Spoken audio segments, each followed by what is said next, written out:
I always love the skyscapes. You can see it behind me. These huge. They look in some angles. They kind of look like oil paintings, just kind of pixelized. It's like when you're jumping around or gliding around. When you've got like all these big levels, but you're at the top of one, it's still something really pretty to look at. Again, just an example of how really pretty the game is, and even years later, it's still great to look at. Like, the game itself is by no means bland in its design. The only exception I would say to that is some of the enemy designs, specifically the basic Norks. Like, you can see that the enemies here aren't like amazingly detailed or anything, but they've got a bit more flavour to them, a bit more flair. But the generic orcs, like the big green ones, they come in different flavours, but they're still just big green blobs most of the time. What's on the other side of that river? Why don't you glide there and find out? And I'm assuming that has something to do with the fact that it's, again, a big open explorative world, because you've got games like Crash that have way more detail to their enemies, but Crash's levels aren't designed to be huge and open like this. They're designed to be, for the most part, linear hallways that you run down, so they're a lot smaller.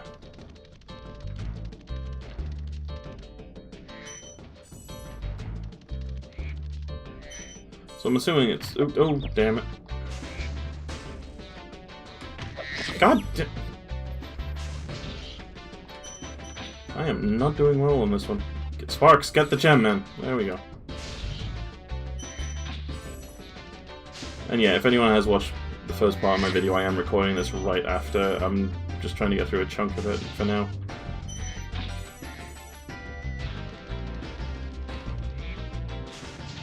There we go.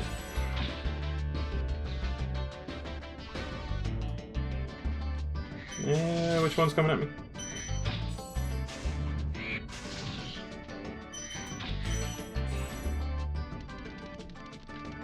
Now, I know there's some gems hidden around the back of there, but there's also the building with the firework on top.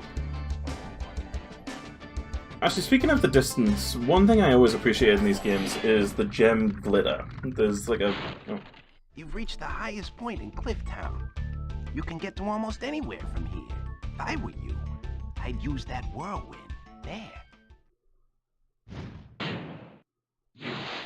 Right, that's kind of awkward. What he's actually referring to is the fact that now that I've reached the highest point, yeah, you can see that there's a whirlwind that's been activated to allow me to quickly get back up here.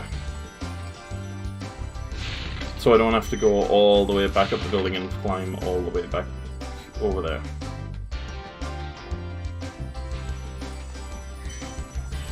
But yeah, you'll see like the gems all get this like glittering effect. Even if you're really far away, you can still see that.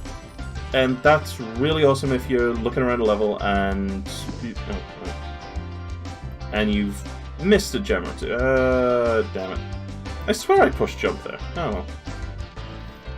Yeah, so yeah, if you see a glitter off in the distance, you're like, oh, okay, there's a gem over there that I missed somewhere. But, yeah, and the enemy designs do get a lot better in the later games, but Spyro's style in general is a little more blocky than Crash's, at least with the enemies. And again, the only reason I can assume why is because it's a bigger open world and they need to try and conserve a bit more memory. If that's not it, then I don't know why, because it's not a limitation of the PlayStation by any means. Can I make that? If not, I might have to... Ah, damn it. I'm gonna have to just climb up. Oh, is there another whirlwind there? Yes, there is. Awesome. See, little conveniences like that make a big difference. You know, some games wouldn't do that. They would just expect you to make the jump all over again. And that firework sets off and blows up the big metal crate that was up there, which will hopefully give me the last 25 gems that I need.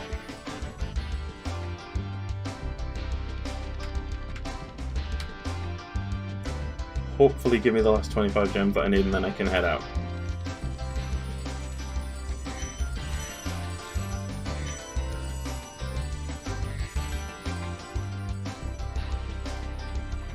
There we go. Is it? Yep. Let's go. Again, this is one of those levels that I remember being a lot bigger as a kid. I remember spending ages running around that place trying to find everything. Maybe it was just because I was shit at finding things. But I think... what's left? We've got Ice Cavern, and then Shemp himself. So I think... yeah, let's go do Ice Cavern. Let's actually try and take on one of the bosses last.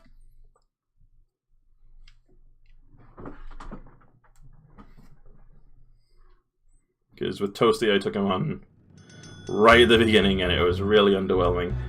Shemp is by no means a difficult boss, but I might actually end up dying to him, as pathetic as that is. Yeah, look at this place. This is awesome. It's big open glacier. Actually, I remember... I'm actually kind of surprised it's open. As a kid, I always thought that that was like the roof of the cavern. And like instead of stars, it was just like the ice glittering.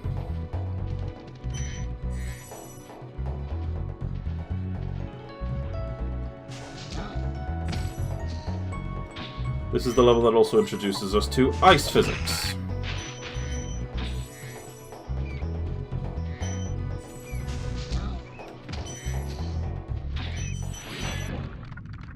Ulrich. A word of caution, little one. Wait until you grow big, like me, before charging those large enemies. Right. Again, I know this is probably just me being dumb. When I was a kid, I thought that dragon was a hint that there was some way to do like a time skip and have Spyro be bigger. Yeah. Or at the very least that one of the later games would take place so long late that Spyro was bigger and could charge at bigger enemies. Now the idea of seeing Spyro all grown up is kind of gross to me. I don't want to see that. He's the little guy, and he should stay that way. And yeah, I know Legend of Spyro did that in the third game, and yeah, I didn't like it.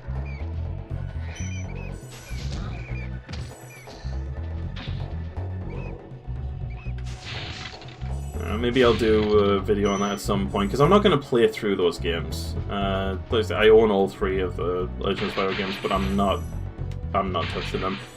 And I don't want to spend the whole Let's Play just insulting them, because, like I say, I know there's a lot of people out there that do like them, and if you like them, cool. I'm glad you enjoy them. I don't, but you shouldn't have to have me telling you that I don't like them. Yeah, I'm not necessarily going to play a game that I hate, unless I think I can make it funny, but just me getting angry at a game that I don't like because it's not what I want doesn't seem very fun to me. Psst. Spyro! Some big Norks up ahead are wearing armor, and in the ice cave, armor can make their feet very slippery.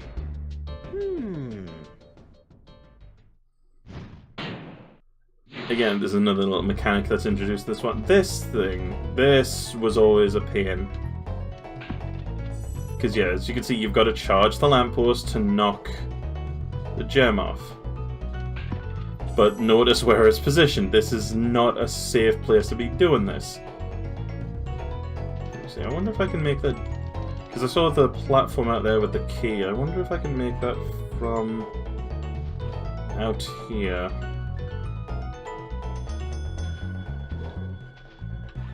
Yeah, I can. Yep.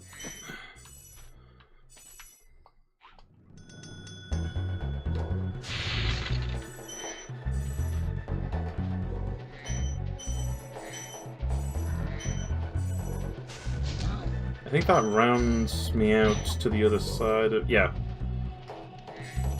Yeah, okay, so you're supposed to come at this from the opposite way. I've essentially just skipped that whole chunk of the level. I'm going to be going back, obviously, to get all the gems and stuff, but I'll get you on the way out.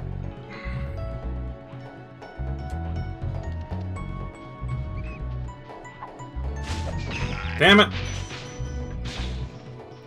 But yeah, you can see the big guys over there. They're like the ones in Dark Hollow, where it was a big guy with armor, so you could only flame him from behind. However, these guys are wearing armor all over, so you can't flame them from behind, obviously. What you're supposed to do, and I'll see if I can... yeah, get around.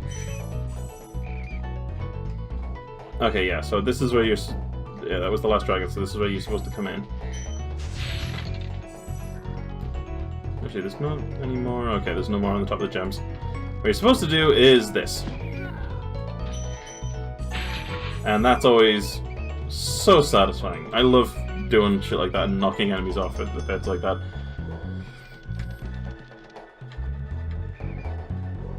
Alright, let's see how this is. Andor. Thank you for releasing me. Oh, fuck you.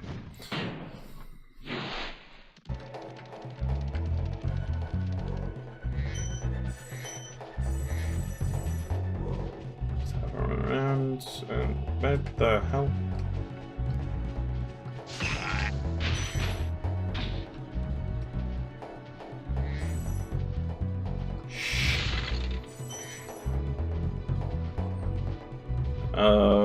Oh, shit, right, of course. The reason I was going back... I got the key to the chest, but I didn't open it. Whoops. Again, shush. I totally meant to do it this way.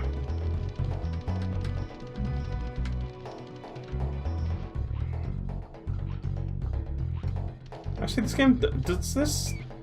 because I mentioned before that this level introduces the ice physics. I don't think the ice physics actually affect Spyro in this game. I don't think they introduced the ice physics at all until the second game. I think I mean, obviously it affected the Big Nook, but I think they're the only ones that it applies to. There we are.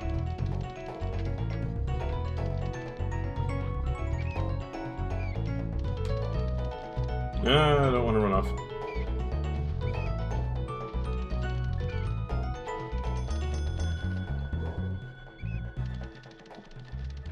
Oh yeah, I also mentioned in the last video that the fairies were your checkpoints. They're also how you save the game. So you go and stand on a platform, and one of the fairies will talk to you, and from there you can choose to either play a dragon's message again, or you can, you know, if you particularly liked hearing "Thank you for releasing me," or you can choose to save your progress at that point. And boom.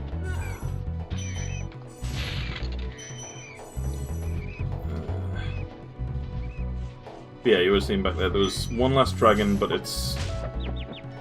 I thought I got you. Okay. Screw off. Yeah, it was that last dragon was right next to the portal out, so... I'm just going to be trying to grab everything here first. Oh, that purple shit down there kind of reminded me of the Dark Eco from Jak and Daxter, if anyone's played that. Nope, not getting caught off again.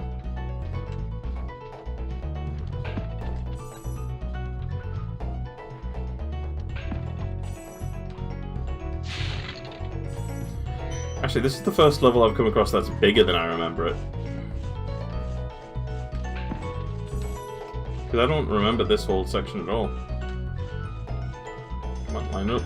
I'm being really meticulous lining those shots up because the last thing I want to do is charge at one of the lamps and end up falling off because I've done that. And it is so annoying and embarrassing because it's like, it shouldn't be hard, but then...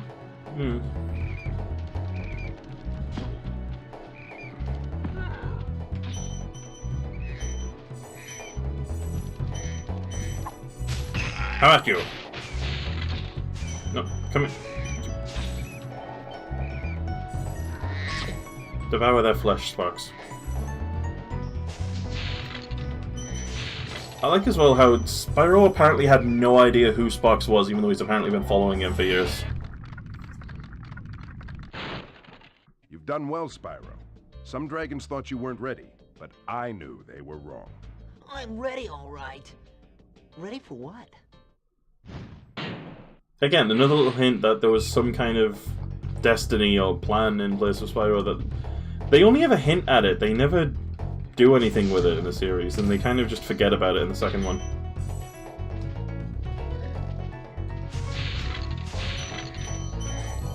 I'm assuming it has something to do with him being purple, because like I mentioned, he's the only purple dragon in the whole series like that.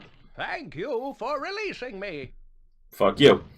And as soon as I say that he's the only purple dragon, there's a purple dragon like that. What I mean is you can see the specific type of purple that he is. You get ones that are like that kind of... I don't know, that old one that looked like he'd just been sort of dipped in plum juice, you know?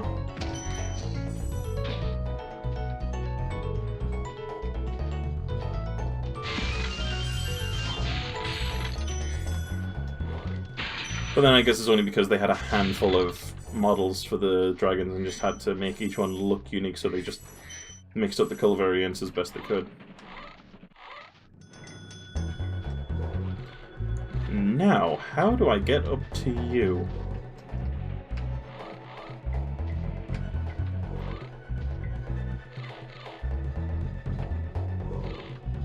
I have no clue. I don't want to risk jumping off over there.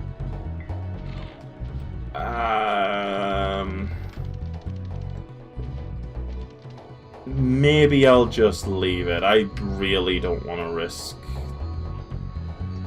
I don't want to risk it. Let me... Just checking it. I got all the gems, I got all the dragons, I'm fine. I'm not hurting for lives.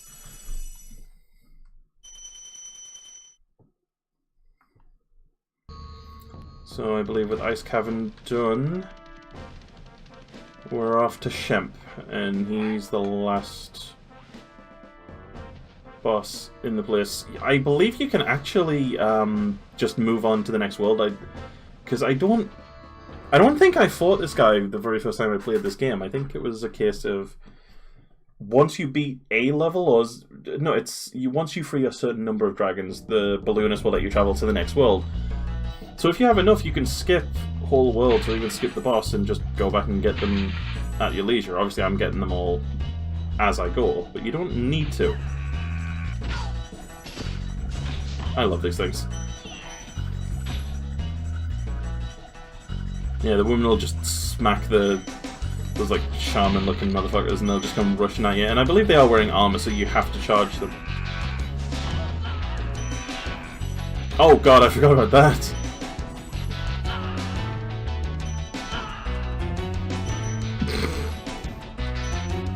I forgot they do that. Kamikaze bastards.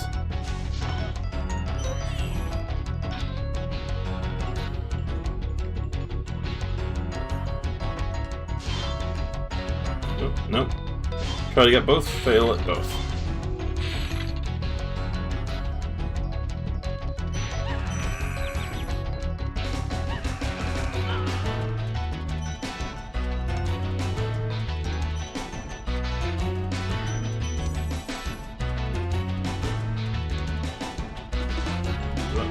Oh, here we go.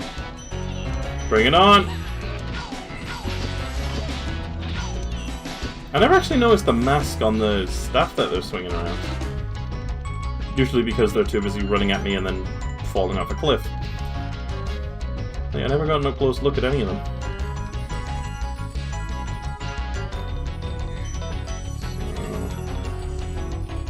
Hi!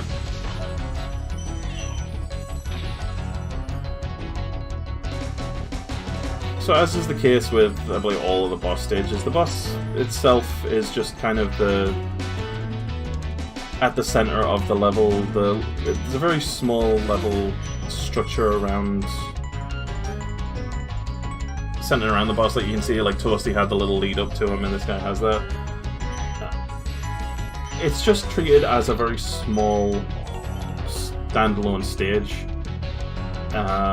focused around the boss, and I use that term loosely. Oh. More treasure before getting rid of this. Is there anything else out there? No.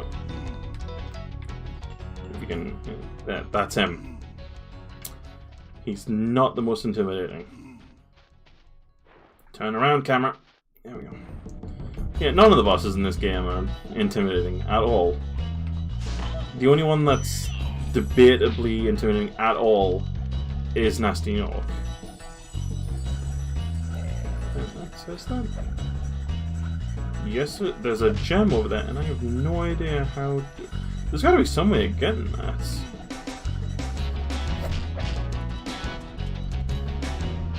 I'm gonna have to have a look for that one.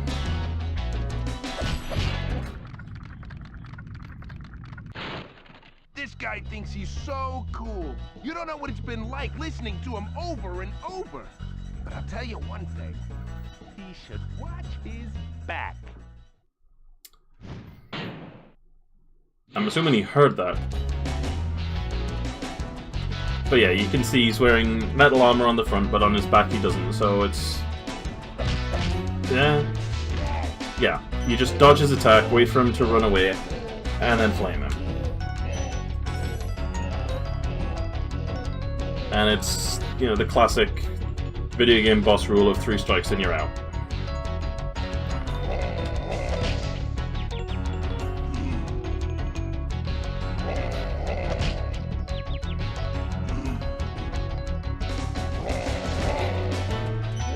This is what I was saying, I might die to this guy. Just because I never know what... he does have a pattern, obviously, I'm just not...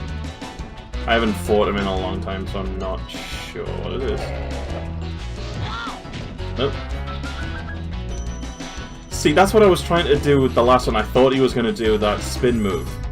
Because I'm reminded of the very first boss in Crash Bandicoot 1, Papu. He does that exact same move.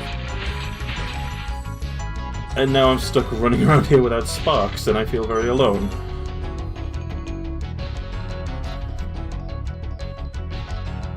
Right, so that's 58, so there's more that I'm missing.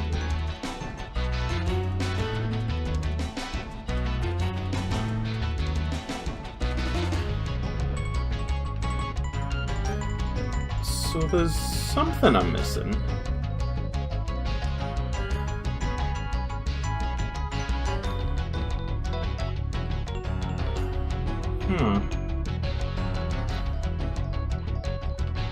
There's nothing else around stage, no.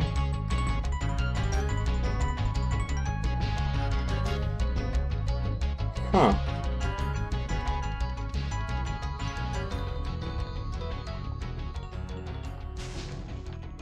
No! I don't know why I thought flaming that might do something. Because it's just kind of stuck out in the middle of nowhere. Is that...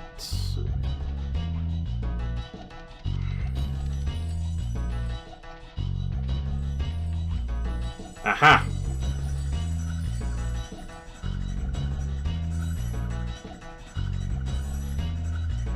I feel so alone doing this without sparks. Okay, now... Yeah, there we go, and there's a big purple one over there, so I just need to make this bright. And... there we go.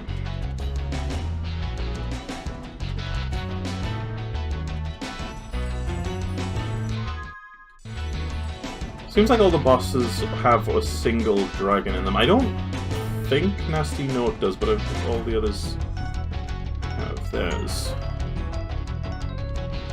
But hey,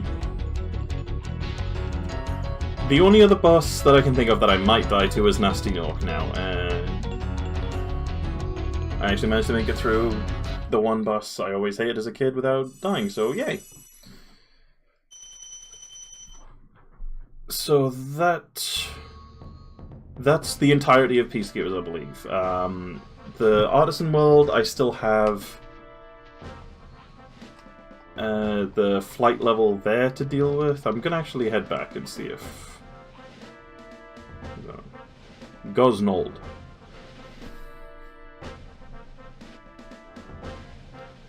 Okay, so yeah, go straight to Magic Crafters.